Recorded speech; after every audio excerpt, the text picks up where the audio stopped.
네, 반갑습니다. 오늘은 성경 공부 26일차가 되겠습니다.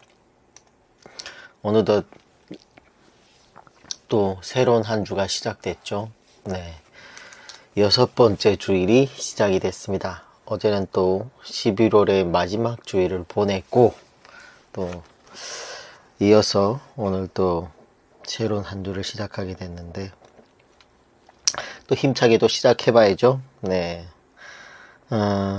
시작을 하면 또 시간은 흐릅니다.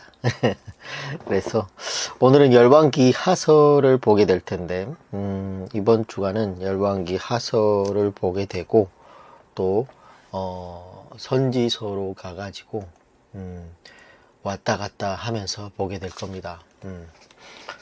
열왕기 하서를 수요일까지 하고 요나서부터 아모스서, 호세아서 이런 순서로 쭉 나가볼 텐데, 이제부터는 선지서로 들어가다 보니까 또 빼놓지 말고 잘 따라오셔야 됩니다. 힘을 내서 시작해 봅시다. 네, 자, 기도하고 시작하도록 하겠습니다. 참 좋으신 하나님, 아버지께 감사와 찬송을 올려드립니다. 주님께서 우리에게 또 새로운 한 주를 허락해 주시고 주님의 말씀 가운데로 인도해 주심에 감사를 드립니다. 주님, 우리가 그동안 하나님을 잘 몰랐었다면 이제부터 하나님 마음을 알아보가 보자 110일간이라는 장정을 시작하게 되었습니다. 어느덧 6번째 주일을 시작하게 되는데요. 주님께서 이 시간도 복되게 하시고 무엇보다 더 우리에게 따라갈 수 있도록, 견지할 수 있도록 능력 주시고 힘을 부어 주시옵소서. 우리가 귀를 열고 마음을 열어 하나님 말씀을 보고 듣고 깨닫게 하여 주시고, 무엇보다도 하나님 말씀을 우리 마음판에 새겨서 우리의 삶의 예배로 변화될 수 있도록 도와주시옵소서. 이번 한 주간도 주님께 모든 것을 의탁드리며 함께하여 주시옵길 바라며 살아계신 예수님 이름으로 감사하며 기도드립니다. 아멘. 네, 열왕기 하도 7하 원칙으로 살펴봐야 되겠죠. 네, 기록 시기는 남유다의 멸망 후인 BC 550년경으로 기록하고 있고요. 기록 장소는 바벨론일 가능성이 많습니다.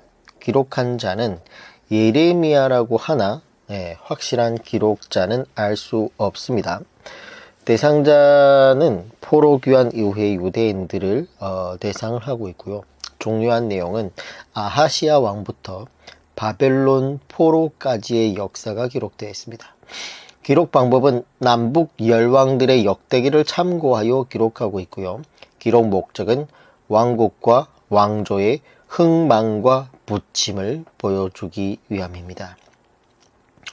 열왕기 하서는 대체로 예레미야의 저작이라고 보는 것이 일반적인 견해입니다. 그 증거는 충분하지는 않습니다. 네. 그러나 한 가지 주목할 것은 요시야 왕 때부터 시디기야 왕 시대에 걸쳐서 분명히 예레미야의 활동도 있었습니다. 네. 근데 열왕기 하서에는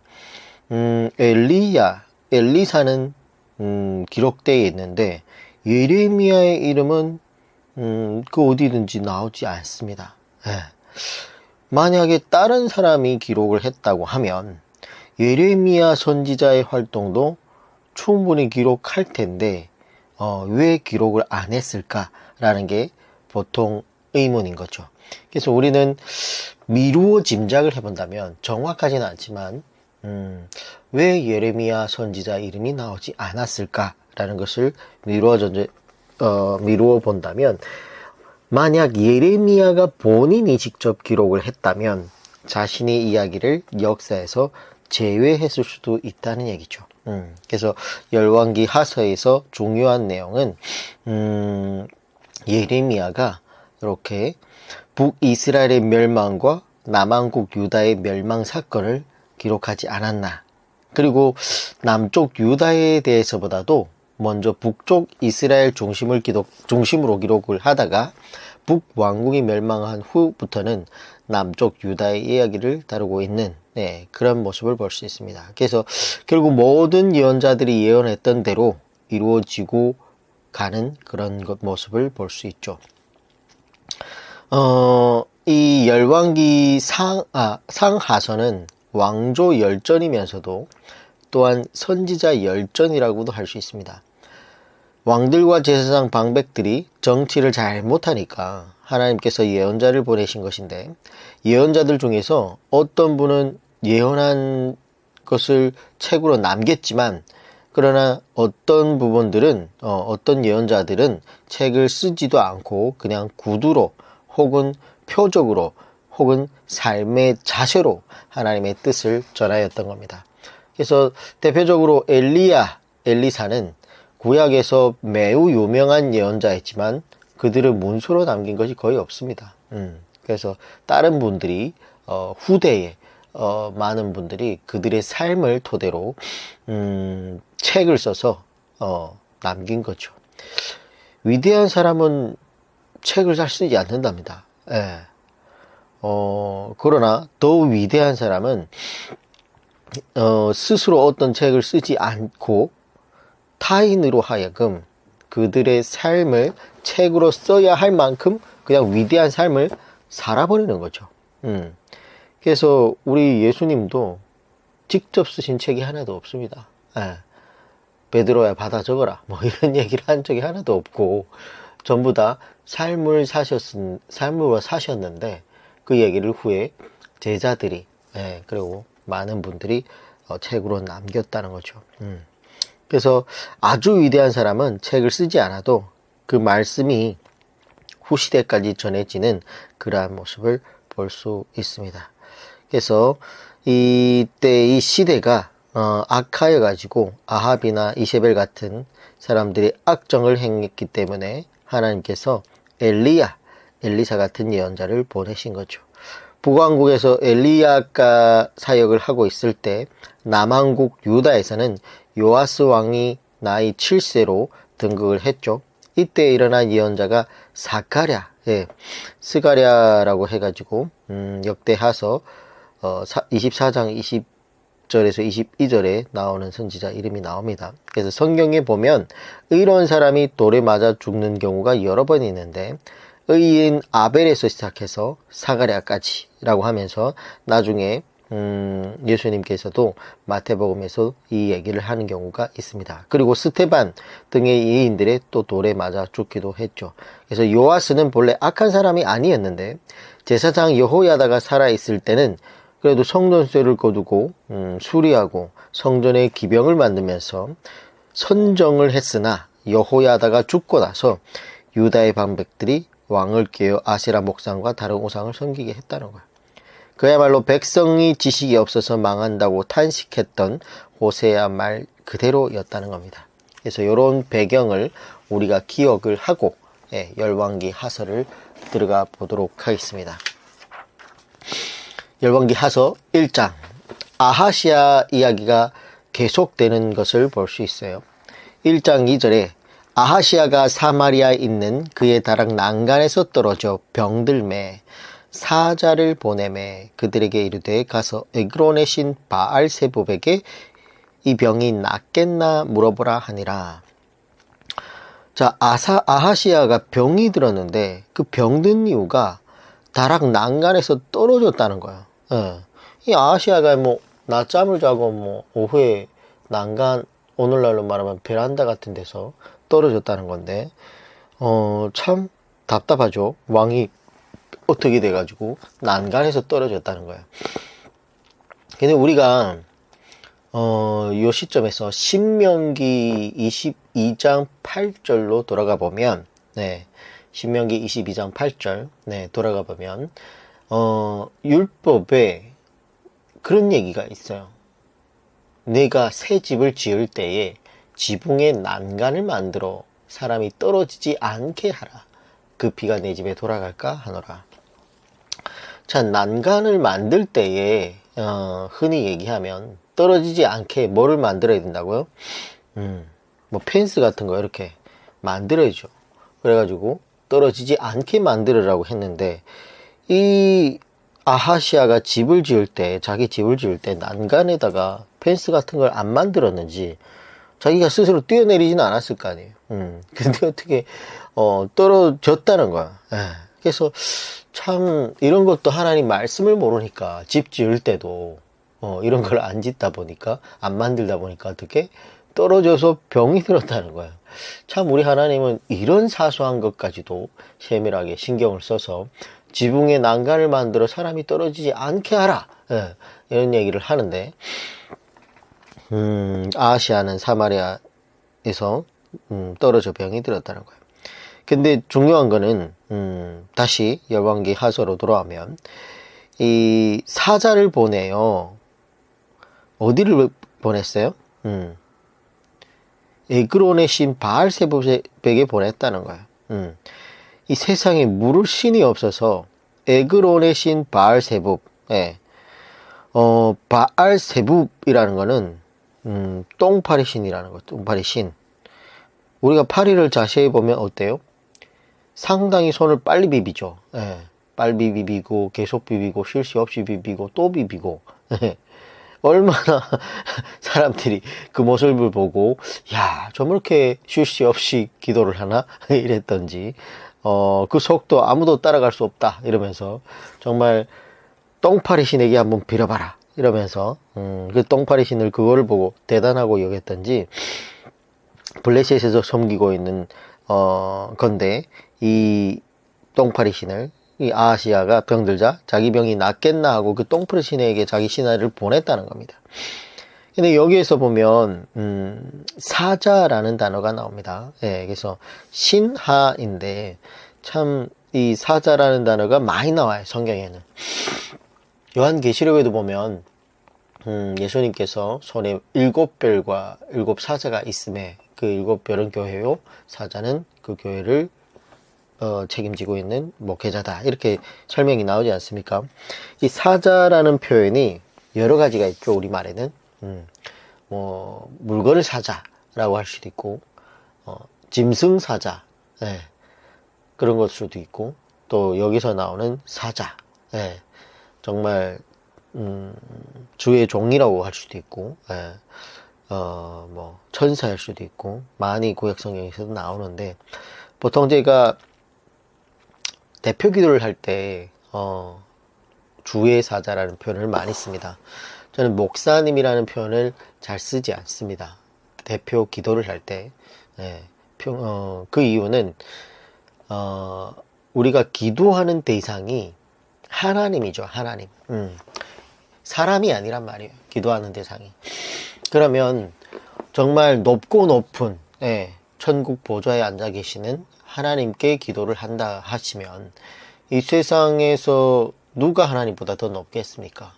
그래서 일반적으로 높은 분, 손 위에 분에게 기도를 할 때는 존칭을 쓰지 않습니다. 우리 문화는 그래요. 우리 언어권에는 뭐 저기 어디에 뭐 유럽 문화나 아니면 뭐 다른 데 보면은 뭐 친구나 아버지나 거의 뭐 그런 존칭이 거의 없죠. 그래서 뭐 다 뭐 나이가 좀 많아도 형님이어도 존칭보다는 다 친구처럼 이렇게 대화를 하는데, 우리 언어권에는 존칭이라는 게 분명히 있다는 거죠. 그래서 예전에 직장을 다닐 때도 그랬어요. 예를 들어 부장님께 내가 지금 보고를 하는데, 우리 대리님이라는 표현을 잘 쓰지 않는다는 거죠. 보고의 대상이 대리보다는 높은 분이기 때문에 대리님이라고 쓰지 않고 누구누구 대리, 이렇게 보고를 한다는 거죠. 저는 군대를 못 가봤지만, 군대를 가면 그렇게 얘기를 한다고 하더라고요. 뭐 중대장님에게 보고를 하는데 우리 뭐 병장님이라고 표현을 안 한다는 거죠. 이 얘기를 쭉 했더니 저희 아들이 그러더라고. 우리 두산 합기도에서 그렇게 관장님이 가르친다는 거예요. 관장님한테 얘기를 할 때 어떤 사범님이라고 표현하지 말라고 그렇게 가르친다는 거죠. 그래서 제가 대표 기도를 할 때 목사님이라는 표현을 안 쓴다는, 권사님, 장로님 이런 표현을 안 씁니다. 누구누구 장로, 누구누구 권사, 근데 또 대표 기도를 할 때도 누구누구 목사라고 하면은 또 이 내용을 모르는 분들에게는 또 저분이 기도를 하는데 목사님에 대한 존칭이 없고 목사님에 대한 이렇게 오해를 할 수도 있으니까, 그래서 아예 그냥 주의 사자라고 하는 표현을 많이 씁니다. 그래서 이런 것들도 정말 국어 국문과를 전공하신 분이 새신자로 왔는데 이런 표현을 쓴다 그러면 또 교회가 또 그럴 수도 있죠. 이런 부분도 정리가 안 됐구나 이렇게 생각할 수 있으니까, 저도 알고 나서는 잘 안 쓰는 것 같습니다. 그래서 뭔가 알고 깨달았다면 더 이상 하나님 앞에 우리 대표 기도를 할 때에는 누구의 목사님, 권사님, 장로님 이런 표현은 더 높은 분에게 기도하기 때문에 안 쓰는 것이 좋다. 그래서 저는 보통 주의 사자라는 표현을 잘 씁니다. 그래서 우리가 기도할 때 이런 실수를 많이 하는 부분들이 있어요. 축복이라는 단어도 똑같습니다. 우리가 대표 기도를 할 때 하나님께 기도를 하는 거란 말이에요. 그래서 복이라는 거는 하나님이 근본이십니다. 하나님이 주재하시는 거예요. 그러면 축복이라는 단어는 누군가에게 복을 빌어준다는 뜻이에요. 그러면 어떻게 쓰느냐? 내가 누군가를 당신을 축복합니다. 여러분을 축복합니다 라는 말은 쓸 수 있어요. 무슨 얘기인지 아시겠죠? 내가 하나님께 복을 빌어서 당신에게 주는 거니까. 그런데 하나님 축복하여 주시옵소서 라는 말은 맞지 않다는 거예요. 왜냐? 하나님은 누구에게 복을 빌어 주시는 분이 아니고 본인이 복을 직접 내려주시는 분이기 때문에 축복하여 주시옵소서 보다는 복을 내려주시옵소서. 하나님은 그냥 복을 내려주시면 되니까, 누구에게 복을 빌어주는 분이 아니니까. 그래서 축복이라는 단어를 함부로 이렇게 쓰는 분들도 있어요. 그래서 이런 것도 굉장히 사소한 거지만 단어 하나 이렇게 잘 고쳐서 쓰면 좋다. 그래서 기도할 때 여호와 우리 하나님 이런 것도 잘 쓰면 안 좋고, 성경이 그렇게 되어 있다 보니까 쓰는 분들이 많은데, 우리가 아버지를 부를 때 저희 아버지는 조남을 이초로인데, 전에도 한번 얘기했죠. 이초로 아버지요 이렇게 얘기하지 않죠. 우리 아버지 부르면 되니까. 그래서 여호와라는 단어는 하나님의 성호입니다. 함부로 부르시면 안 되겠죠. 그래서 예전에 이스라엘 백성들은 여호와라는 이름을 함부로 입 밖에 내는 것도, 그래서 성경을 기록할 때도 하나님 이름 나오면 붓을 다시 물에 적셔서 씻어서 다시 이렇게 쓰다 보니까 결국엔 하나님의 성호를 잃어버려 가지고 뭐 아도나이라고 쓰기도 하고 그런 경우가 있습니다. 그래서 하나님의 성호를 우리 입 밖에 함부로 내면 안 돼요. 그래서 그런 건 알고만 있으면 좋고, 그래서 성경이 그렇게 기록되어 있다고 해서 기도할 때 그렇게 함부로 쓰지 않는 것이 좋다. 그리고 전에 얘기했죠. 주여라는 단어도 손 위에 분에게 기도를 하는 거기 때문에 여자는 혹격조사인데 동격이거나 아니면 나보다 손 아래분에게 쓴다는 거죠. 하나님, 하나님이여, 주여 이런 단어는 좋지 않습니다. 그래서 주님으로 다 바꾸는 것이 좋습니다.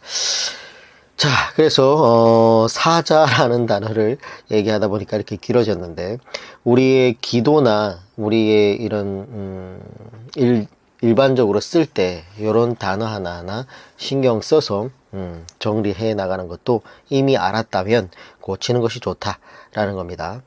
자, 그래서 또 다시 1장 2절 돌아오면, 에그론의 신 바알세붑 똥파리 신에게 가가지고 이 병이 낫겠나 물어보라 라는 거예요.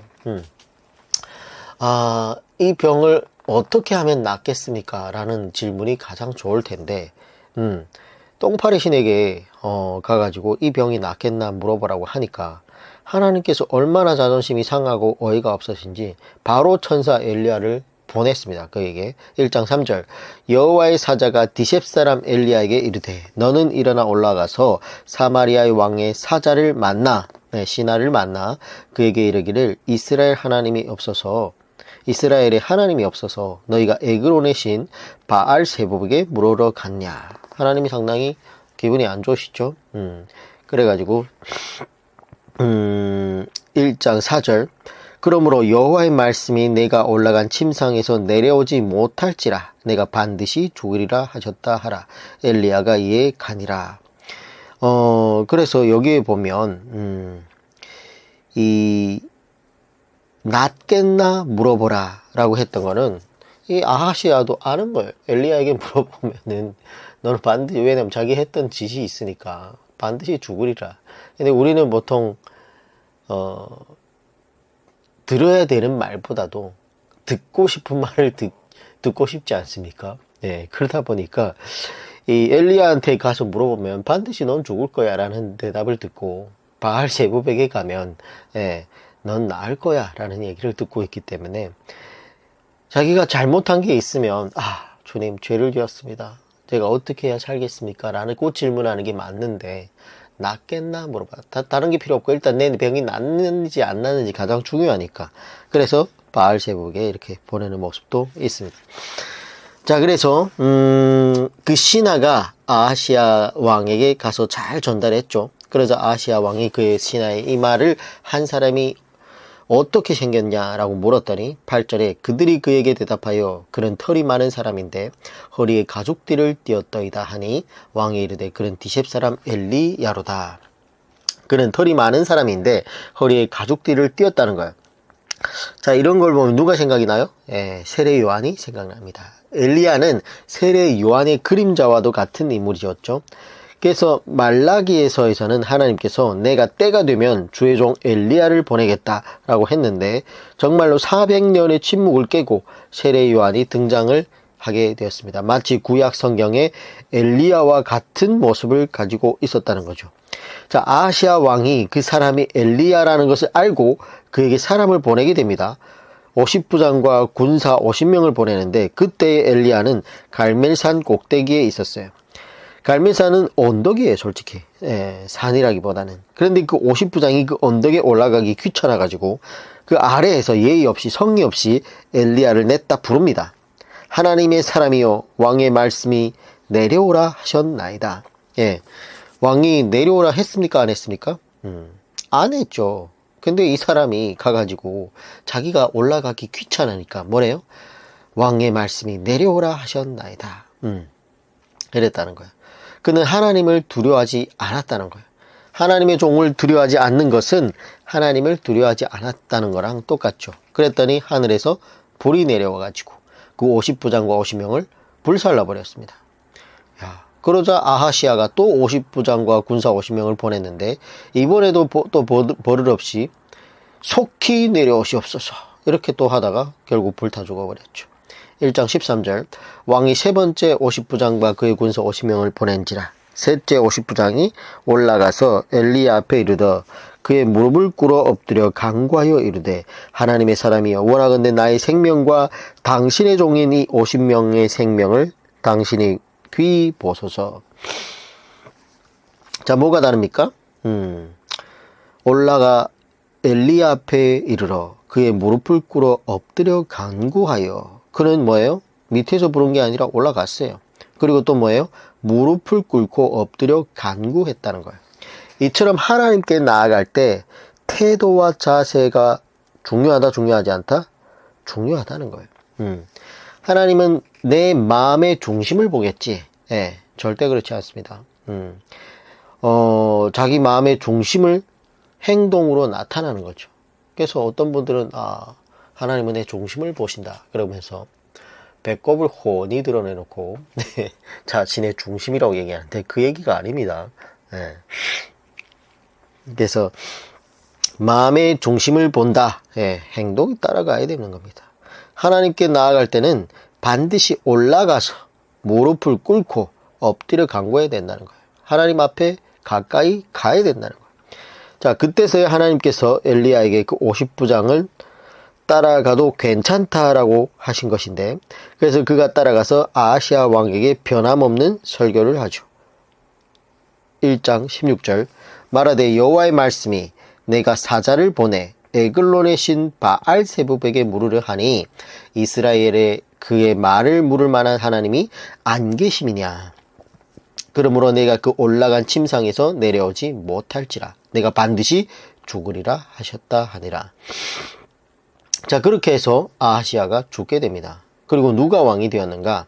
17절에 왕이 엘리야가 전한 여호와의 말씀대로 죽고 그가 아들이 없으므로 여호람, 북이스라엘의 9번째 왕, 여호람이 그를 대신하여 왕이 되니 유다 왕 여호사밧 아들 여호람이 둘째 해였더라. 자, 여호람이 그를 대신하여 왕이 되니 남쪽도 여호람이고 북쪽도 여호람이고 헷갈리죠? 그러므로 지도자가 남 몇 대 왕, 북 몇 대 왕이라고 내용을 설명하면서 읽어야 의미가 있는 겁니다. 그래서 이런 것도 적어놓으면 좋아요. 여호람, 1장 17절의 여호람은 북이스라엘 9번째 왕입니다. 그러므로 내용을 이해하지 못하면서 성경을 읽는 것은 참 미련한 일이요, 시간 낭비에 불과한 거죠. 그래서 이런 것도 하나하나 정리하면서 읽어가면 좋습니다. 열왕기하서 2장. 2장은 엘리야가 승천하는 장면이 나오는데, 엘리야가 하나님 품에 안길 날이 얼마 남지 않은 것을 알고 사역을 마무리하면서 제자들을 끝까지 돌보는 이야기가 기록되어 있습니다. 엘리야가 제자들의 마지막으로 이렇게 만나러 가는 장면이 나오는데, 2장 2절, 엘리야가 엘리사에게 이르되 청하건대 너는 여기 길갈이죠, 여기 머물라.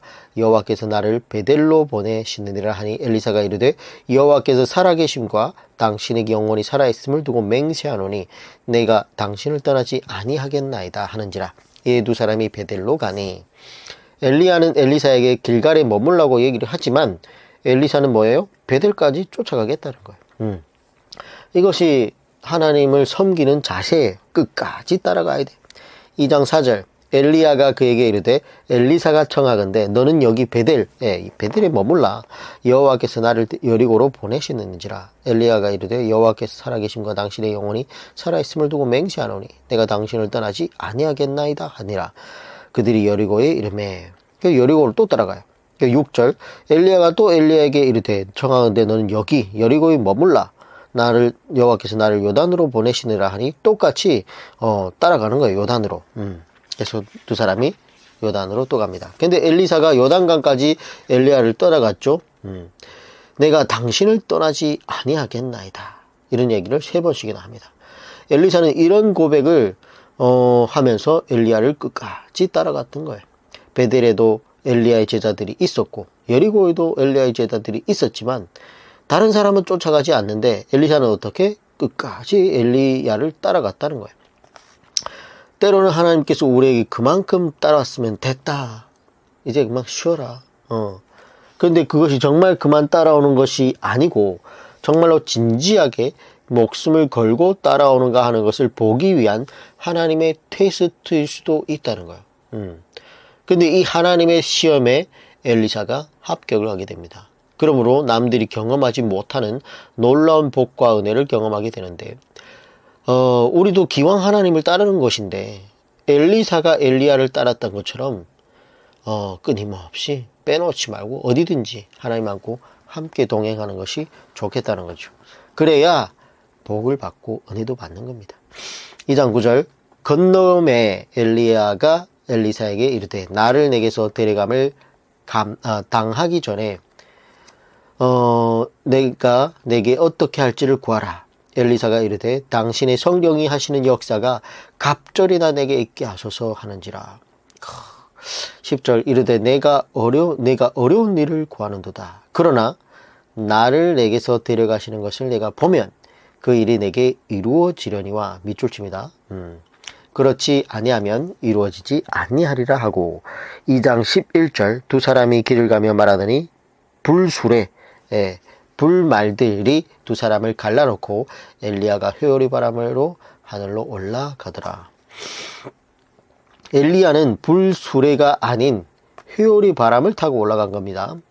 이는 휴거의 예표일 수 있죠. 이렇게 엘리야는 산채로 승천하게 되고 이 장면을 목격한 사람이 누구예요? 엘리사예요. 엘리사. 근데 엘리사가 어떻게 됐어요? 약속대로 나를 내게서 데려가는 것을 내가 보면 그 일이 내게 이루어질 거다. 그 일이 뭐예요? 당신의 성령이 하시는 역사가 갑절에나 내게 있게 하소서라는 거죠. 그 일이 내게 임할 것이다 라고 했기 때문에 갑절의 영감이 그에게 임하게 된 겁니다. 근데 뭐 엘리사가 이런 뭐 갑절의 영감을 받긴 받았는데 뭐 느낌이 있었어요? 없었어요? 없었다는 거예요. 예. 뭐 어떤 체험이 있었어요? 없었어요? 없었어요. 예. 몸이 막 뜨거워진다거나 막 뭐 목사님이 엘리야가 손을 얹었더니 막 쓰러지고 바들바들 떤다거나 막 뺑뺑 구분다거나 막 웃는다거나 이런 체험이 있었어요? 없었어요? 없었어요. 예. 그럼 오늘날에 그 교회에서 나오고 있는 뭐 성령 운동이랑 하고 뭐 임파테이션 뭐 이런 뭐 은사주의 이런 걸 하는 사람들은 잘 생각해봐요. 귀신이에요, 그거 다. 예. 하나님은 인격적이신 분이라서 비인격적으로 어떠한 사람 속에 들어가가지고 막 그렇게 행하는 분이 아닙니다. 그리고 하나님의 형상이라니까. 하나님의 형상을 잠깐 자빠뜨려봐. 왜 굳이 거기 가가지고 자빠지냐고. 그냥 집에서 자빠져요, 혼자. 자빠지고 싶으면 멀쩡한 집사를 쓰러뜨리고 뭐 성령 체험이라고 하고 뭐 금이빨이 됐다 그러고 왜 금이빨을 하나님께서 만들어줍니까? 하나님께서 이왕 만들어줄 거면 진짜 이빨을 만들어주지 왜 금이빨을 만들어주냐고. 왜 금이빨 만들어준 게 성령이 만들었다고요? 그럼 말이 됩니까 그거? 그래서 오늘날 그런 신비주의, 은사주의, 임파테이션 이런 거 다 쓰잘데기 없는 앙령이 짓이니까 할 필요 없습니다. 그래서 만약에 체험이 중요하다. 그럼 여기에 갑절의 영감을 받을 때 무슨 기록했겠죠. 어떤 뭐 체험을 했다. 그런 내용이 일체 없지 않습니까? 그래서 엘리사에게 갑절의 영감이 임했음에도 불구하고 큰 은사를 가졌음에도 불구하고 엘리사는 모르고 있었어요. 2장 14절 엘리야의 몸에서 떨어진 그의 겉옷을 가지고 물을 치며 이르되 엘리야의 하나님 여호와는 어디 계시나이까 하고 그도 물을 치며 침에 물이 이리저리 갈라지고 엘리사가 건너가니라. 그러니까 위에서 떨어진 스승의 겉옷을 하나 말아가지고 스승이 계시지 않아가지고 이제 어떻게 하나 하는 심정으로 엘리야가 하니까 막 이렇게 물을 내리쳤다는 거죠. 그랬더니 뭐예요? 물이 갈라졌다는 겁니다. 자기도 놀랐어. 깜짝 놀라지 않았겠습니까? 뭐 자기가 뭐 능력을 행하고 뭐 이러려고 했던 게 아니고 그냥 막 그랬는데 막 슬퍼가지고 이거 우리 스승님 어디 갔습니까 하면서 땅을 막 이렇게 옷으로 내리치니까 물이 갈라졌다는 거예요. 아마 깜짝 놀랐을 겁니다. 이런 연습을 하는데 연습해서 만들어진 거예요? 아니면 하나님이 능력 주시면 되는 거예요? 되는 거예요. 뭐 이렇게 애타게 막 기적을 행해 보겠다고 막 연습시키는 뭐 어떤 그런 학교가 있는데 다 쓰잘데기 없습니다. 가짜입니다, 그런 거. 지금은 하면 안 돼요, 그런 거. 그래서 날마다 강이 갈라지면 세상이 어떻게 되겠습니까? 역사는 한 번이고 그 역사를 후대에 반복해서 교육하고 기록하는 것입니다. 그래서 우린 그 말씀을 그냥 사실대로 믿으면 되는 거예요. 꼭 보고 믿겠다 하지 말고 안 보고 믿는 믿음이 좋은 믿음이라니까요. 2장 15절 맞은편 여리고에 있는 선지자의 제자들이 그를 보며 말하기를 엘리야의 성령이 하시는 역사가 엘리사 위에 머물렀다 하고 가서 그에게로 나아가 땅에 엎드려 그에게 경배하고 여리고의 제자들이 멀리서 이 모습을 다 보고 있었습니다. 그래서 엘리사가 요단강을 건너오자마자 그들이 엘리야에게 엎드려 경배했다는 거예요. 그리하여 엘리사가 졸지에 엘리야의 뒤를 이어가지고 신학교 학장님이 되어버렸어요. 그래서 2장 19절로 가면 19절부터 7장까지가 엘리야의 10가지 기적이 나옵니다. 이 10가지의 기적은 하나님은 구원이시다 라는 것으로 엘리사의 이름의 뜻이기도 하죠. 그래서 첫 번째 기적이 바로 19절에서부터 22절까지인데 여리고의 물이 나빴다는 거예요. 그래서 토산이 익지 못하고 떨어지고 사람이 살기 어려운 땅이었는데 19절 그 성읍 사람들이 엘리야에게 말하되 우리 주인에게서 보시는 바와 같이 이 성읍의 위치는 좋으나 물이 나쁨으로 토산이 익지 못하고 떨어지나이다. 자, 그래서 21절을 보면 엘리사가 소금을 여리고의 물 근원에 뿌렸더니 여리고의 물이 고쳐졌더라는 거예요. 22절 그 물이 엘리사가 한 말과 같이 고쳐져서 오늘날에 이르렀더라. 자, 그래서 22절 끝에 첫 번째 하나님은 구원이시다 라고 적으면 좋습니다. 자, 열왕기 하서 3장 그리고 3장 전체가 엘리사의 두 번째 기적으로 모압의 배반에 대한 응징에 관한 이야기가 나오는데 북이스라엘 왕 아합이 죽자 모압이 조공을 바치지 않게 되었다는 거예요. 그래서 북이스라엘과 남유다와 에돔이 연합군이 되어가지고 모압을 치러 에돔 광야길로 가는 중이었는데 근데 뭐 모압쯤이야 하고 얕보고 갔는데 가도 끝이 없는 사막길이었다 보니까 병사들이 막 일사병에 걸리고 물이 떨어져가지고 그들이 생명의 위협을 느끼게 되었다는 거죠. 그래서 세 나라 왕이 엘리사를 찾아가게 됩니다. 3장 11절 여호사밧이 이르되 우리가 여호와께 물을 만한 여호와의 선지자가 여기 없느냐 하는지라. 이스라엘 왕의 신하들 중에 한 사람이 대답하여 이르되 전에 엘리야의 손에 물을 붓던 사밧의 아들 엘리사가 여기 있나이다 하니 3장 12절 여호사밧이 이르되 여호와의 말씀이 그에게 있도다 하는지라. 이에 이스라엘 왕과 여호사밧과 에돔 왕이 그에게로 내려가니라. 13절 엘리사가 이스라엘 왕에게 이르되 내가 당신과 무슨 상관이 있나이까. 당신의 부친의 선지자들과 아합의 선지자들과 당신의 모친의 선지자들에게 이세벨이죠. 그에게로 가소서 하니 이스라엘 왕이 그에게 이르되 그렇지 아니하이다. 여호와께서 이 세 왕을 불러 모압 손에 넘기려 하시나이다 하니라.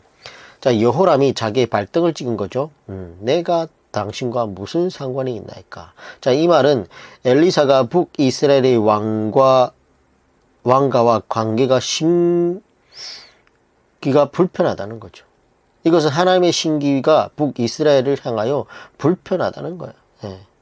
14절 엘리사가 이르되 내가 섬기는 만군의 여호와께서 살아계심을 두고 맹세하노니 내가 만일 유다의 왕 여호사밧의 얼굴을 봄이 아니면 그 앞에서 당신을 향하지도 아니하고 보지도 아니하였음이리라.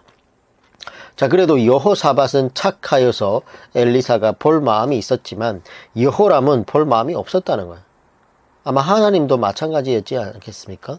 그래서 엘리사는 일단 검은고 연주를 해달라고 이렇게 청합니다. 그래 좀야 와서 내 기분이 좀 풀어지게 노래나 좀 하고 음악이나 좀 틀어줘 이런 얘기였다는 거예요. 그래서 자기 감정을 풀어야겠다는 거예요. 그리고 검은고와 연주를 들은 엘리사가 골짜기에 개천을 많이 파라고 지시를 했습니다. 3장 17절 여호와께서 이르시기를 너희가 바람도 보지 못하고 비도 보지 못하되 이 골짜기에 물이 가득하여 너희와 너희 가축과 짐승이 마시리라 하였나이다. 뭐 준비도 안 하고 막 출발을 하다 보니까 사막길에서 병사들이 막 일사병으로 죽어가다 보니까 중요한 게 뭐였어요? 물이었다는 거, 물이. 그래서 그냥 땅만 봐라. 그럼 하나님께서 너희에게 바람도 보지 못하고 비도 보지 못할 텐데 골짜기에 물이 가득한 것을 너희가 볼 거다. 그래서 너희 짐승들이 마신다. 이런 얘기를 하고 있죠. 3장 18절 이것은 여호와께서 보시기에 작은 일이라. 여호와께서 모압 사람도 당신의 손에 넘기시리니 3장 20절 아침이 되어 소재 드릴 때 물이 에돔 쪽에서부터 흘러와 그 땅에 가득하였더라. 그러니까 정말로 아침이 되니까 어때요? 에돔 쪽에서 물이 흘러와서 그 땅에 가득하게 됐다는 거예요. 바람도 보지 못했고 비도 보지 못했는데 이런 놀라운 역사가 일어난 것이라는 거예요. 그리고 그 물이 다시 모압 쪽으로 흘러가서 아침 햇살에 쫙 비춰서 보니까 어때요? 햇살이 물에 다 반사되니까 벌겋게 보였다는 거예요. 그래서 모압군인들이 그걸 보고 착각하게 되는데 3장 23절에 이르되 이는 피라. 틀림없이 저 왕들이 싸워 서로 죽인 것이로다. 모압 사람들이 이걸 보고 피로 봤다는 거예요. 그러면서 모압 사람들은 이제 노력하러 가자라고 해가지고 그래서 결국 뭐예요? 모압군이 헛것을 보게 되는 거죠. 헛것을 보고 야, 저 연합군들이 우리를 치러 온다고 하더니 서로 그 사이에 쉬가 틀려져 가지고 서로 싸우고 죽이고 해가지고 이처럼 많은 피가 지금 흘러내리는구나 라고 이렇게 헛것을 보게 되고 방심해서 딱 올라가자 이것을 연합군이 일격을 하게 되면서 그냥 뭐 손쉽게 모압을 쟁취해버리는 그런 모습입니다. 그리고 모압성에까지 올라가 가지고 천천히 헐어버리게 되죠. 3장 27절 이에 자기 왕위를 이어 왕이 될 마다들을 데려와 성 위에 번제를 드린지라 이스라엘에게 크게 경노함이 임하매 그들이 떠나 각기 곡으로 갔더라. 그래서 27절 끝에 하나님은 구원이시라 두 번째 역사라고 적어놓으면 좋겠습니다. 4장은 엘리사의 네 번째 기억이 나오는데 먼저 1절에서 7절에 세 번째 기적이 나옵니다. 엘리사를 잘 따르던 신학생 하나가 목사 한 수도 못 받고 세상을 떠나버렸어요. 그래서 과부가 된 이 신학생 부인이 엘리사를 찾아와가지고 눈물을 흘리면서 도움을 요청하자 엘리사가 매우 안타깝게 여기면서 그를 도와주는 이야기가 기록되어 있는데 4장 1절 선지자의 제자들의 아내 중에 한 여인이 엘리사에게 부르짖어 이르되 당신의 종 나의 남편이 이미 죽었는데 당신의 종의 여호와를 경외한 줄을 당신이 아시는 바니이다. 이제 빚 준 사람이 와서 나의 두 아이를 데려가 그의 종을 삼고자 하나이다 하니 엘리사가 그에게 이르되 내가 너를 위하여 어떻게 하랴 내 집에 무엇이 있는지 내게 말하라. 그가 이르되 계집종이 집에 기름 한 그릇 외에는 아무것도 없나이다. 3절 이르되 너는 밖에 가서 모든 이웃에게 그릇을 빌리라. 빈 그릇을 빌리되 조금 빌리지 말고 너는 내 두 아들과 함께 들어가서 문을 닫고 그 모든 그릇에 기름을 부어 차는 대로 옮겨 놓으라 하니라. 여인이 물러가서 그의 두 아들과 함께 문을 닫은 후에 그릇을 그에게로 가져오고 그는 부었더니 그릇에 다 찬지라. 여인이 아들에게 이르되 또 그릇을 내게로 가져오라 하니 아들이 이르되 나는 다른 그릇이 없나이다 하니 기름이 곧 그쳤더라. 4장 7절 그 여인이 하나님이 사람에게 나아가서 말하니 그가 이르되 너는 가서 기름을 팔아 빚을 갚고 남은 것으로 너와 내 두 아이들에게 생활하라 하였더라. 자, 그래서 정말 오병이어 기적 같은 물질의 양을 초월하는 이런 일이 신약 성경에 우리 예수님의 기적으로 보이지만 구약에도 있었어요, 없었어요? 있었다는 거예요. 이런 일은 한 분의 작품이니까 신구약에 똑같이 나오는 거예요. 그래서 여기 보면은 중요하게 봐야 될 게 뭐냐면 4장 2절에 너는 내 집에 무엇이 있는지 내게 말하라. 이랬더니 계집종이 뭐라 그래요? 집에 기름 한 그릇 외에는 아무것도 없나이다. 그러니까 뭐가 있냐고. 보통 우리 마음이 이래요. 있는 거는 생각을 안 하고 없는 것만 눈에 보인다는 거지. 그러니까 감사가 없어지는 거예요. 우리 삶에 있어서 정말 다 가졌지만 끊임없이 부족하다고 생각하면 감사할 수 없어요. 다른 사람하고 비교해보면 못 가진 게 너무 많잖아요, 우리도. 그래서 없는 것을 생각하지 말고 있는 것을 생각하는, 하나님은 그 있는 것을 가지고 여러분에게 역사하실 수 있다는 겁니다. 그래서 4장 7절 끝에 하나님은 구원이시라 세 번째 기적. 자, 8장에서 37절까지는 8절에서 37절까지는 네 번째 기적이 나오는데 여기에는 수념의 귀한 여인의 이야기가 나옵니다.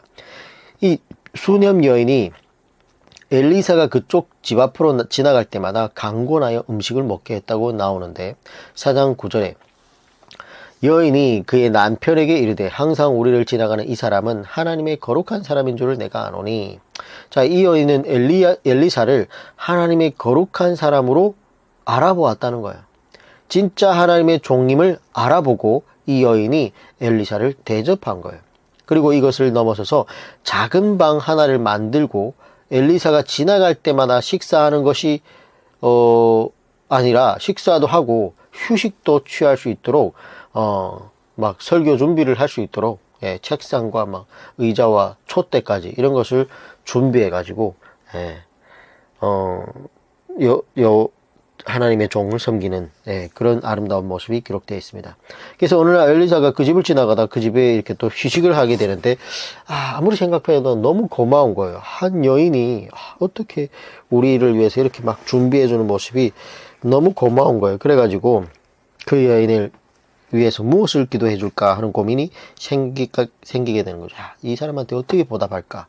이런 생각을 하다가 4장 13절 엘리사가 자기 사원에게 이르되 너는 그에게 이르라 내가 이같이 우리를 위하여 세심한 배려를 하는도다. 밑줄 칩니다. 세심한 배려. 예. 내가 너를 위하여 무엇을 하랴? 왕에게나 사령관에게 무슨 구할 것이 있느냐 하니 여인이 이르되 나는 내 백성 중에 거주하는 하나이다 하니라. 자, 세심한 배려 이런 것이 섬김이에요. 섬김. 누군가를 섬길 때는 정말 세심하게 섬겨야 됩니다. 정말 그 사람에게 뭐가 필요한지, 뭐가 부족한지, 지금 이 시점에 그에게 뭐를 해주는 게 가장 좋은 건지 관심을 갖고 생각해야 된다는 거예요. 그래서 개역 성경에는 세심한 배려를 해놓는다 이것을 생각이 주미러두다 이렇게 번역이 되어 있습니다. 자, 그래서 이 여인을 보니 아직 아이가 없어가지고 엘리사가 축복을 해주게 되는데 4장 16절 엘리사가 이르되 한 해가 지나 이때쯤에 내가 아들을 안으리라 하니 여인이 이르되 아니로소이다 내 주 하나님의 사람이여 당신의 계집종을 속이지 마옵소서 하니라. 4장 17절 여인이 과연 잉태하여 한지 한 해가 지나 이때쯤에 엘리사가 여인에게 말한 대로 아들을 낳았더라. 자, 이런 모습도 성경에는 이렇게 쭉 기록되어 있는데 어떤 때는 제가 왜 웃었냐면 이 부분을 얘기할 때마다 자꾸 그 얘기가 생각이 나서 수년 동안 아들이 없었는데 어떤 남편을 집에다가 재웠더니 남편이 아니지 어떤 지나가는 나그네를 집에다 재웠더니 애가 없던 사람이 애가 생겼어요. 참 오해할 만하지 않겠습니까? 참 그럼에도 불구하고 이 남편도 대단하고 의심을 안 했다는 아내를 그래서 하나님의 보호 그렇게 오해할 만도 한데 오늘날 같으면 근데 그런 일이 없고 자 그들이 그러니까 늙음하게 아들을 낳았다는 거예요. 그러니까 얼마나 귀엽겠어요.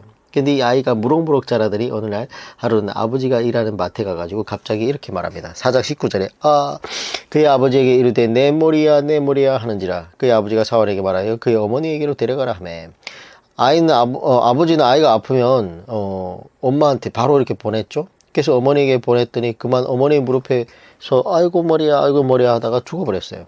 근데 이 부분이 보통 여인이 라면 정말 슬퍼하고 막 우리 아이 죽었다 그러면서 눈물로 막 이렇게 울고 있을 텐데 아들이 갑자기 죽은 그 슬픔 가운데 머뭇거리지 않고 바로 나기를 준비해 가지고 갈멜산에 있는 엘리사에게로 달려갔다는 거예요. 그랬더니 엘리사가 멀리서 보니 그 여인이 급하게 오니까 게하시를 보냈는데 4장 26절에 너는 달려가서 그를 맞아 이르기를 너는 평안하냐 하니 내 남편이 평안하냐 아이가 평안하냐 하라 했더니 여인이 대답하여 평안하다 하고. 자, 그러니까 게하시한테 원래 이렇게 막 우리 아이가 죽었습니다 이렇게 얘기할 만도 한데 얘기하지 않고 뭐예요? 곧장 엘리사에게 달려와가지고 4장 27절 산에 이르러 하나님의 사람에게 나아가서 그 발을 아는지라.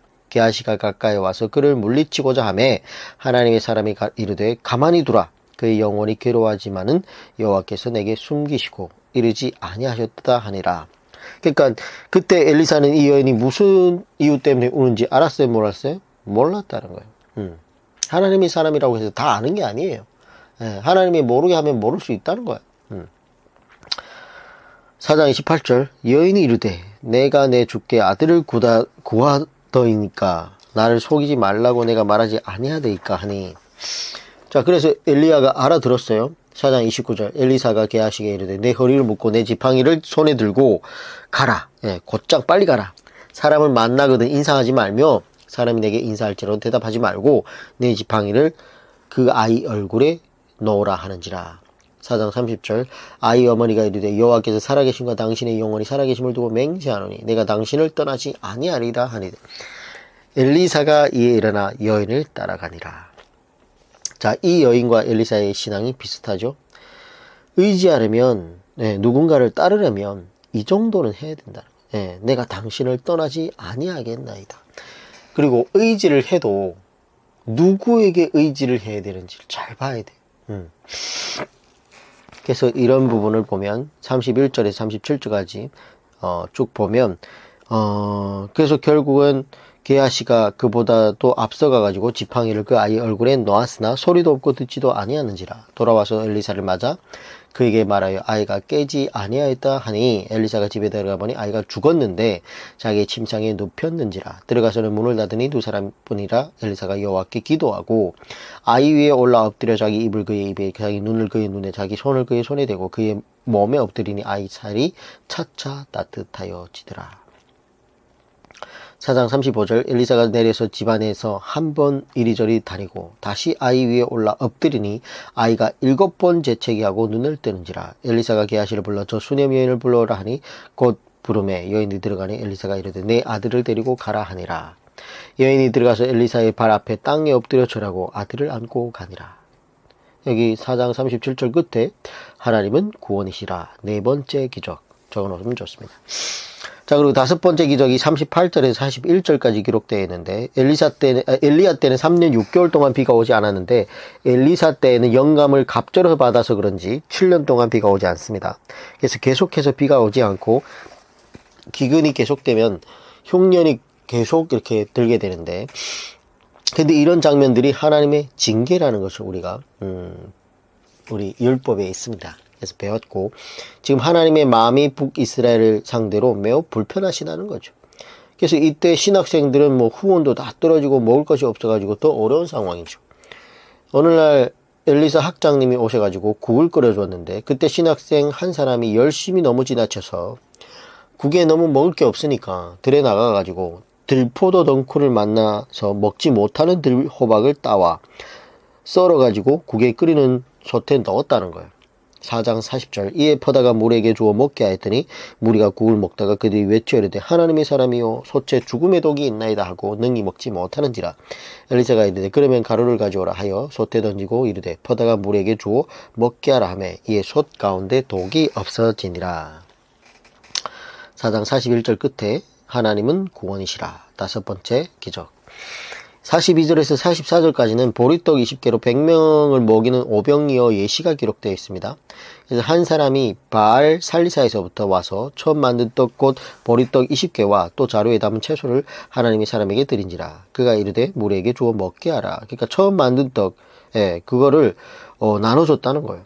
참 고마운 사람이죠. 7년 동안 가뭄 중인데 어떻게 재료를 구해가지고 처음 만든 떡을 주의 종에게 바쳤다는 거예요.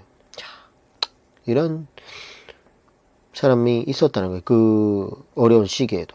그가 이르되 무리에게 주어 먹게 하라. 어떠한 사람이 엘리사에게 주었는데 엘리사는 그것을 제자들에게 이렇게 나눠줘라 라고 이렇게 챙기는 것을 볼 수 있습니다.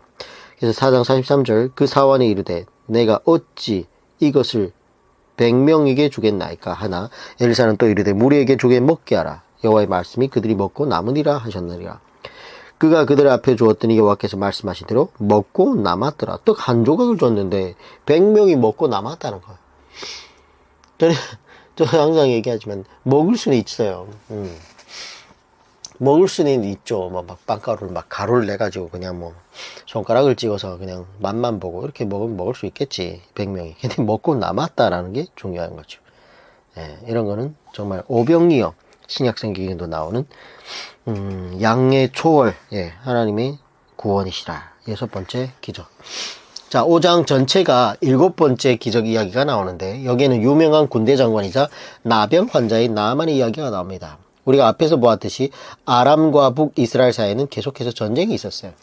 때로는 강대국 아람군이 북이스라엘 국경을 넘어와가지고 뭐 수탈, 약탈, 침탈, 겁탈하고 심지어는 어려운 소년을 잡아가기도 했는데 그때 사로잡혀간 한 북이스라엘 소녀가 군대 장관 나아만의 집에서 종이 되었다는 거예요. 5장 2절 전에 아람 사람이 떼를 지어 지나가서 이스라엘 땅에서 어린 소녀 하나를 사로잡음에 그가 나아만의 아내에게 수종들더니 그의 여주인에게 이르되 우리 주인이 사마리아에 계신 선지자 앞에 계셨으면 좋겠나이다. 그가 그 나병을 고치리이다 하는지라. 그러니까 나아만이 눈이 번쩍 뜨인 거예요. 정말 지금 이 병 때문에 고통스러워 죽겠는데 어떤 여종이 집에서 우리 주인님 옷을 빨다 보니까 자꾸만 이 옷이 막 나병 때문에 이렇게 뭐가 묻어 있어. 그래가지고 아이고 지나가는 말로 아이고 우리 주인이 사마리아에 있는 선지자 앞에 계셨더라면 좋을 텐데, 그러면 나병을 고칠 수도 있을 텐데, 이런 지나가는 말을 딱 말하니까 여주인이 야야야 너 지금 뭐라 그랬니? 다시 한번 말해봐. 그러니까 우리 주인이 사마리아에 가면요 선지자 엘리사라고 있거든요. 그 엘리사 앞에 가면 나병을 충분히 고칠 수 있어요. 소문이 다 그렇게 났어요. 이러면서 딱 얘기를 하니까 진짜 나만이 눈이 번쩍 뜨인 거죠. 그래서 짐을 싸서 북이스라엘로 달려오게 된 겁니다. 5장 9절에 나아만이 이에 말들과 병거를 거느리고 이르러 엘리사의 집 문에 서니, 빠르기도 빠르죠. 그냥 금방 왔어요. 처음에는 이렇게 막 왕에게 편지를 보내서 우리 군대 장관이 나병에 걸렸는데 고쳐주소서 하니까 또 이 왕이 아이고 이 또 아람 왕이 지금 또 핑계를 댄다. 우리가 무슨 능력이 있어가지고 만약에 고쳐 못 주면 또 들어올 핑계를 잡아가지고 우리를 또 침략하려고 지금 막 이러니까 엘리사가 왕이여 걱정하지 말고 오라 그러시죠. 막 이런 얘기가 그 중간에 있습니다. 자, 그래서 말들과 병거를 거느리고, 참 아람의 대단한 거물이 지금 막 아람에 어떻게 보면은 2인자가 지금 북이스라엘의 엘리사 집에 온 거예요. 근데 엘리사가 나와보지도 않습니다. 5장 10절에 엘리사가 사자를 그에게 보내 이르되 너는 가서 요단강에 몸을 7번 씻으라. 내 살이 회복되어 깨끗하리라 하는지라. 군대 장관이 나아만 같은 아람의 군대 2인자가 왔는데 엘리사는 와서 나와보지도 않았다는 거예요. 그냥 종만 내보낸 거죠. 그리고도 뭐 설교도 간단했습니다. 넌 가서 그냥 요단강에 몸을 7번 씻으라. 내 살이 회복되어 깨끗해지리라. 그러니까 나아만이 어땠어요? 지금 나 같은 사람이 왔는데 내가 낸데 내가 우리나라에서는 지금 2인자인데 왕 다음인데 내다도 안 본다고 하면서 자존심이 엄청 상하게 된 거죠. 5장 12절 나아만이 놓아요 물러가며 이르되 내 생각에는 자기 생각이죠. 그가 내게로 나와서 서서 그의 하나님 여호와 이름을 부르고 그의 손을 그 부위 위에 흔들어 나병을 고칠까 하였도다. 자, 우리가 은혜를 받으려면 내 생각을 버려야 돼. 이렇게 하면 되겠지. 이러면 되지 않을까. 그리고 그와 함께 자존심을 내려놔야 되는 거죠. 근데 막 자기 생각엔 뭐예요?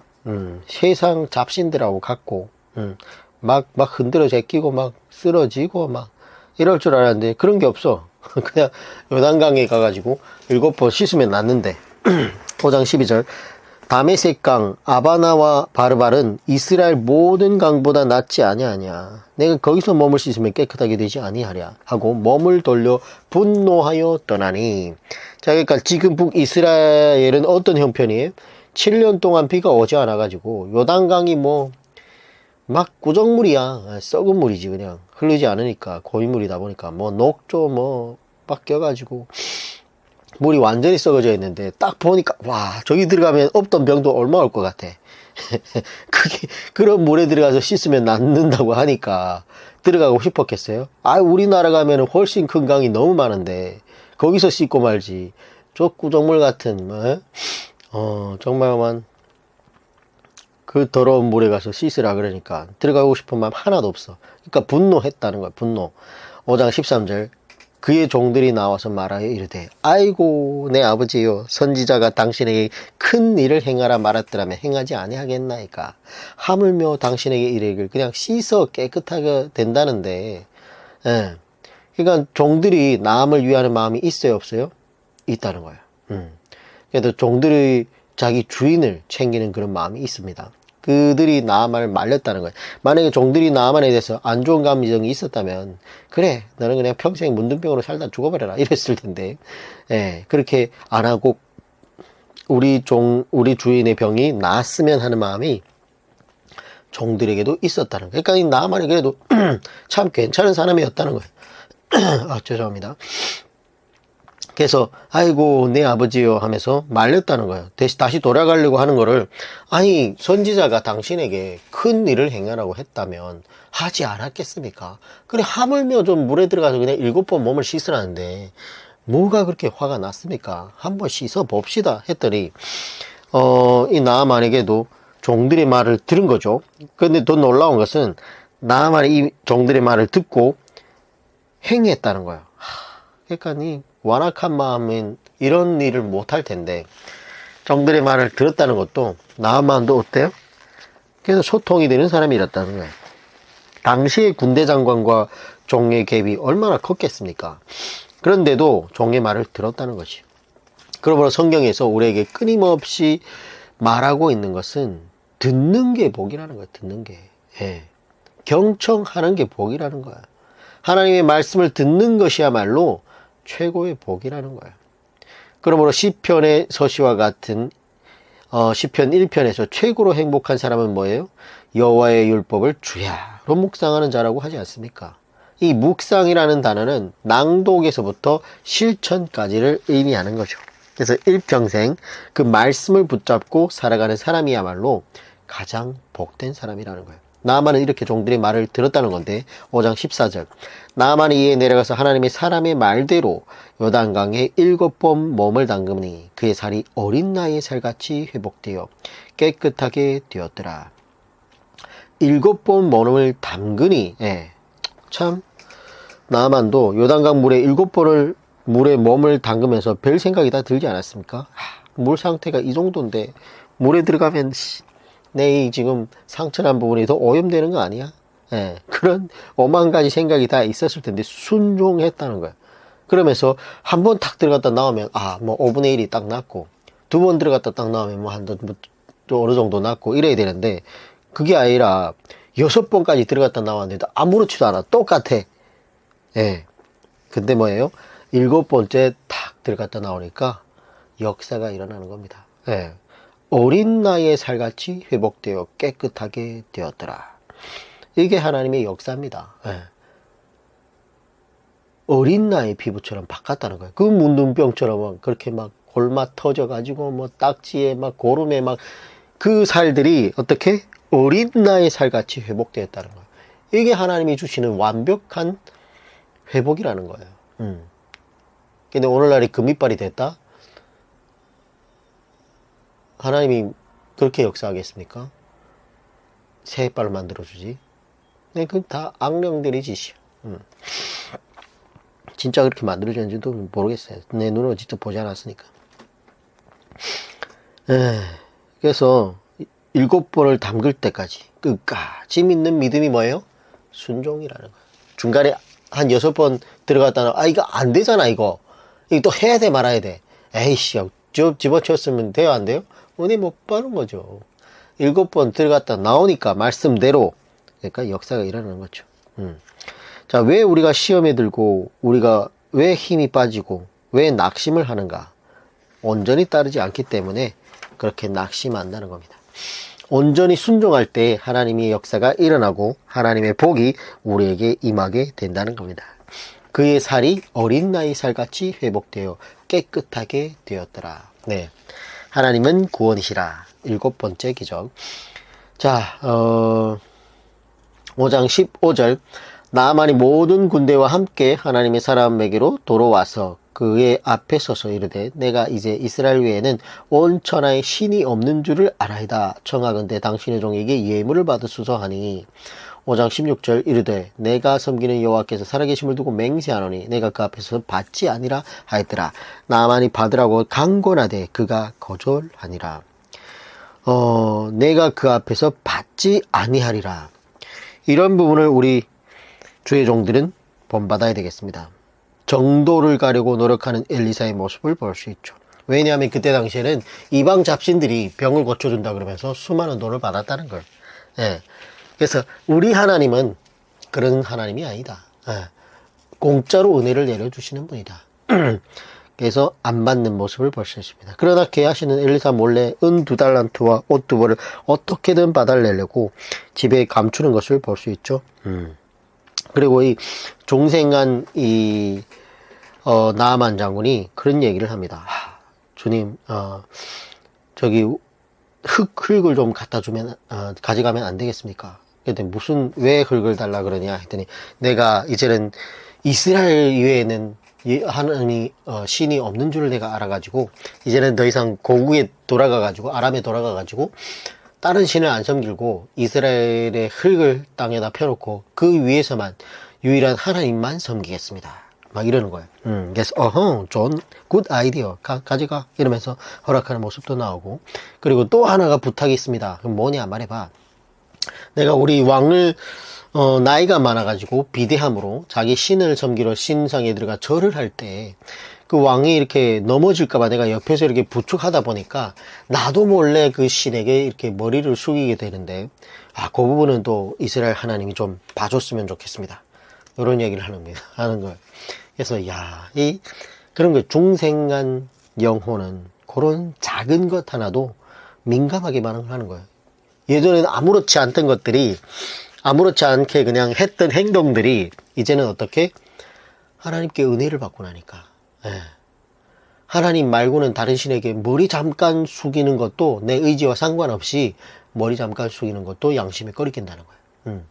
그래서 정말 하나님이 성령으로 내려주신 중생한 우리 마음속에는 작은 것 하나도, 작은 거짓말 하나도, 교통법규 하나도, 다른 사람이 없는 인행도를 하나도 걸어가는 것이 양심에 꺼리낌이 있는 그런 사람으로 변화되어야 된다는 거예요.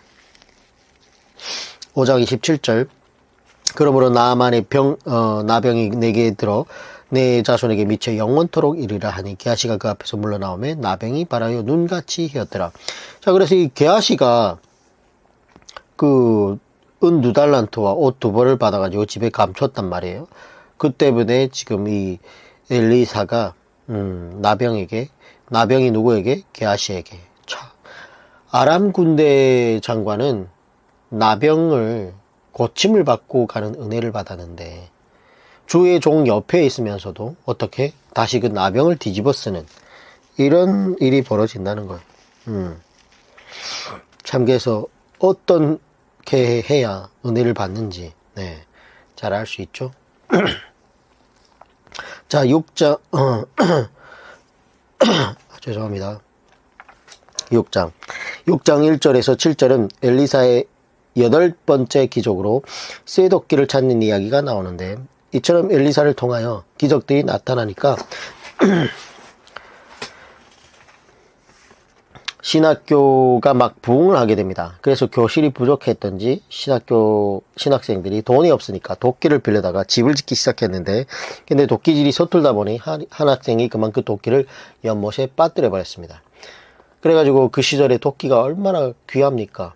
철기가. 근데 그 한 마을에나 막 하나밖에 있었나? 뭐 그 정도로 귀한 물건이었는데 물에 빠뜨려 버리니까 막 걱정스러워가지고 막 울고불고 이러는데, 한 사람이 나무를 벨 때 쇠도끼가 물에 던진지라 이에 외쳐 이르되 내 주여 이는 빌려온 것이나 하니 하나님의 사람이 이르되 어디 빠졌느냐 하며 그것을 보이는지라. 엘리사가 나뭇가지를 베어 물에 던져 쇠도끼를 떠오르게 하고, 자연의 법칙을 거스르는 거죠. 쇠도끼가 물에서 떠올랐다는 거예요. 6장 7절, 이르되 너는 그것을 잡으라 하니 그 사람이 손을 내밀어 그것을 잡으니라. 끝에 하나님은 구원이시라. 8번째 기적이라고 적겠습니다. 그래서 참 하나님이 할 일이 많아요. 물에 빠진 도끼도 건져내주고, 참 바쁩니다, 하나님. 6장 8절에서 23절까지는 9번째 기적이 나옵니다. 아람의 군대를 물리친 이야기가 나오는데, 아마도 이때에는 아람의 군대 장관 나아만이 죽은 것 같아요. 그래서 아람이 하나님께 은혜를 받고 다시 갔는데 다시 들어오겠습니까? 이스라엘을 안 쳐 들어왔겠지. 근데 이 아람의 군대 장관 나아만이 죽고 나니까 다시 북이스라엘을 치게 되는 그런 모습을 볼 수 있죠. 그래서 엘리사가 아람이 언제 어디로 쳐들어오는지를 다 내다보고 요람 왕에게 정보를 줘가지고 북이스라엘이 아람군을 다 막아내게 되죠. 이렇게 백발백중 아람군을 북이스라엘이 막아내니까 아람군이 불안해했던 거죠. 6장 11절, 이러므로 아람 왕의 마음을 불안하여 그 신복들을 불러 이르되 우리 중에 누가 이스라엘 왕과 내통하는 것을 내게 말하지 아니하느냐. 야, 우리 중에 스파이가 있다. 어떻게 범마다 이렇게 막아낼 수 있느냐. 분명 내통하는 자가 있어가지고 우리가 어디로 가는지를 다 얘기하고 있다 이랬더니 12절 그 신복 중에 한 사람이 이르되 우리 주 왕이여 아니로소이다. 오직 이스라엘 선지자 엘리사가 왕의 침실에서 하신 말을 이스라엘 왕에게 고하나이다 하는지라. 왕이 이르되 너희는 가서 엘리사가 어디 있나 보라. 내가 사람을 보내어 그를 잡으리라. 왕에게 이르되 보라 그가 도단에 있더다 하니. 참 이 머리가 안 돌아가는 사람들은 어쩔 수 없어요. 왕이 침실에서 하는 말도 다 알고 있는데 엘리사를 잡으러 오는 걸 엘리사가 모르겠습니까? 근데 어찌됐든 잡으러 간다는 거예요. 14절 왕이 이어 말과 병과 많은 군사를 보내매 그들이 밤에 가서 그 성읍을 에워쌌더라. 15절 하나님의 사람의 사원이 일찍 일어나서 나가보니 군사와 말과 병과 성읍을 에워쌌는지라. 그 사원이 엘리사에게 말하되 내 주여 우리가 어찌하리까 하니 6장 16절 대답하여 두려워하지 말라. 우리와 함께한 자가 그들과 함께한 자보다 많으니라 하고. 자, 요한계시록을 보면 타락한 천사가 3분의 1이고 타락하지 않은 천사가 3분의 2임을 기록하고 있습니다. 요한계시록 9장에 나오는데. 그래서 우리 편이 항상 2배나 많다는 거예요. 하나님의 타락하지 않은 천사가 뭐예요? 2배나 많다는 거예요. 그런 걸 우리도 기억하고 있어야 두려워하지 않을 수 있다는 거예요. 6장 17절 기도하여 이르되 여호와여 원하건대 그의 눈을 열어서 보게 하옵소서 하니 여호와께서 그 청년의 눈을 여시매 그가 보니 불말과 불병거가 그러니까 천군천사죠. 산에 가득하여 엘리사를 둘렀더라. 자, 그리고 엘리사가 하나님께 또 기도했는데 하나님 저 아람군의 눈을 어둡게 하여 주옵소서. 그랬더니 그들이 눈이 어둡게 되고 그래서 엘리사가 찾아가가지고 너희들 안 보이지? 나를 따라와라 해가지고 안내해 줬는데 그들이 북이스라엘의 수도 사마리아 한바폰으로 데려갔죠. 그리고 수방사 군인들이 다 에워싸게 해놓고 아람군의 눈을 탁 트게 했습니다. 그러니까 눈을 멀게 해가지고 강남 땅 한복판에 갖다 둔 거예요. 그리고 군대들을 에워쌌어. 그러니까 뭐 정신 차려 보니까 이미 뭐 군대들한테 포위돼 버려가지고 뭐 어떻게 뭐 싸울 수도 없게 된 거죠. 그랬더니 북이스라엘 왕 요람이 이렇게 말합니다. 6장 21절 이스라엘 왕이 그들을 보고 엘리사에게 이르되 내 아버지여 내가 치리이까 하니. 그러니까 뭐예요? 이 여호람이 이제 이 왕들을 우리가 다 포위했으니까 막 죽일까요? 예? 죽일까요? 이러면서 막 철상맞게 막 그렇게 엘리사한테 물어보는데 엘리사가 말하죠. 6장 22절 대답하여 치지 마소서. 칼과 활로 사로잡은 자인들 어찌 치리이까. 떡과 물을 그들 앞에 두어 먹고 마시게 하고 그들의 주인에게로 돌려보내소 하는지라. 6장 23절 왕이 위하여 음식을 많이 베풀고 그들이 먹고 마시며 놓아 보내니 그들이 그들의 주인에게로 돌아가니라. 이로부터 아람 군사의 부대가 다시는 이스라엘 땅에 들어오지 못하니라. 그러니까 한동안 들어오지 못했다고 봐야 됩니다. 네. 하나님은 구원이시라. 9번째 기적 적어놓으면 좋습니다. 그러므로 정치를 어떻게 해야 하는지를 생각해 볼 수 있는 부분이 이런 부분이죠. 떡과 물을 그들 앞에 두어서 먹고 마시게 해야 된다는 거예요. 그래서 우리의 적대적군에게 꼭 이렇게 죽이고 맞서서 싸우는 것보다 그들이 정말 반대 세력에게 떡과 물을 마시게 하는. 그리고 예수님도 신약 성경에도 그리 말씀하시는 것처럼 우리의 선으로 말미암아 그들을 부끄럽게 할 수 있는, 선으로 악을 이길 수 있는 그런 사람이 되어야 된다라고 기록되고 있습니다. 6장 24절에서 7장까지는 10번째 마지막 기적이 기록되어야 되는데, 자, 이쯤 되면 믿음이 생길 법도 하지 않습니까? 그러나 믿음이 생기지 않습니다. 성경이 우리에게 계속해서 보여주고 있는 것은 기적으로는 믿음이 생기지 않는다는 거예요. 근데 지금도 다시 엘리야를 끄집어 내려서 다시 한번 시도해 보려고 하는 사람들이 너무 많아요. 무슨 얘기예요? 아직도 기적으로 교회를 이끌어 가려고 하는 사람들이 너무 많다는 거예요. 그러나 하나님께서는 말씀하십니다. 내가 해봤다. 근데 안 되더라. 성경을 안 보니까 똑같은 일을 자꾸 반복하려고 하는 거예요. 이렇게 믿음이 전혀 안 생기니까 아람이 다시 치어들어와서 사마리아 성을 완전히 에워싸버렸습니다. 그것도 한 1년 이상으로. 그러니까 사람들이 굶어 죽게 되고 물가가 폭등하게 되는 것을 볼 수 있죠. 6장 25절 아람 사람이 사마리아를 에워싸므로 성중이 크게 줄여서 나귀 머리 하나에 은 80세겔이요 비둘기똥 4분의 1갑에 은 5세겔이라. 북이스라엘이 아수르에게만 에워싸는 것이 아니고 아람에게도 에워싸였다는 거예요. 1년 이상을. 그래서 성중에 있는 사람들이 크게 굶주렸는데, 그리고 이스라엘 백성들은 나귀는 부정한 짐승 아닙니까? 먹지도 않는 그런 건데, 그런데 얼마나 식량 문제가 어려운지 정한 짐승인 나귀의 고기, 부정한 짐승의 나귀의 고기도 그 머리 하나에 80세겔이었다는 거예요. 한 세겔이 노동자 4일 품삯이라고 하는데, 한 노동자가 320일을 해야 나귀 머리 하나를 구할 수 있는, 그리고 비둘기똥은 여물지 않는 콩 같은 것을 말하는 건데, 이것을 조금 구하려고 노동자가 20일을 일해야 당시의 북이스라엘이 그만큼 살인적인 물가를 경험하게 됐다는 거예요. 근데 그때 어떤 일이 있었습니까? 6장 18절에 또 이르되 무슨 일이냐 하니 여인이 대답하되 이 여인이 내게 이르기를 내 아들을 내놓아라. 우리가 오늘 먹고 내일은 내 아들을 먹자 하매.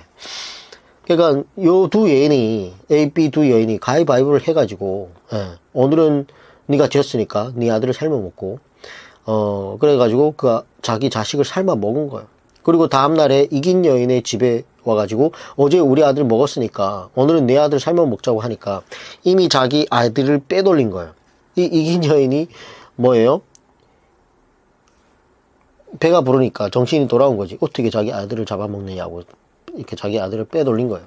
그래가지고 어제 자기 자식을 잡아먹힌 그 여인이 머리채를 붙잡고 막 뒹굴면서 막 먹는 문제를 가지고 싸우고 막 이러니까 그 장면을 여호람 왕이 다 보게 된 겁니다. 그래서 6장 30절에 왕이 그 여인의 말을 듣고 자기 옷을 찢으니라. 그가 성 위로 지나갈 때에 백성이 본즉 그의 속살에 굵은 배를 입었더라. 자, 이것은 레위기 26장과 신명기 28장대로 된 거죠. 결국은 하나님의 말씀을 듣고 지키지 않았기 때문에 저주와 징계의 내용처럼 그렇게 된 거예요. 내 자녀의 살을 너희가 먹게 될 것이다 라는 것이 된 거죠. 결국 돌아오지 않으면, 하나님 말씀으로 돌아오지 않으면 저주가 임한다는 거예요. 근데 이런 장면을 본 여호람이 왕이 누구에게 책임을 전하는가 하면 31절에 보면 왕이 이르되 사밧의 아들 엘리야의 머리가 오늘 그 몸에 붙어 있으면 하나님이 내게 벌 위에 벌 내리실지로다 하니라. 그러니까 사람이 조금 전에는 내 아버지여 내가 치리이까 하면서 막 철상맞게 엘리사 옆에 찰싹 달라붙어 있던 이 사람이 나라가 이렇게 도탄에 빠진 것이 자기의 미련함 때문인 것을 모르고, 왕가 때문에 생긴 것을 모르고 엘리사가 도와주지 않아서 이렇게 됐다고 보는 거예요. 주의 종이 기도해 주지 않아서, 주의 종이 내 편이 되어주지 않아서 이렇게 됐다고 생각하는 겁니다. 그래서 엘리사를 죽이려고 킬러를 보내죠. 근데 뭐 그 킬러도 참 재미있어요. 엘리사가 다 알고 문을 열어주지 말라고 하니까 결국 못 들어갑니다. 그런 내용이 6장에 이렇게 끄트머리에 정해져 있습니다. 자, 오늘은 6장까지 살펴보고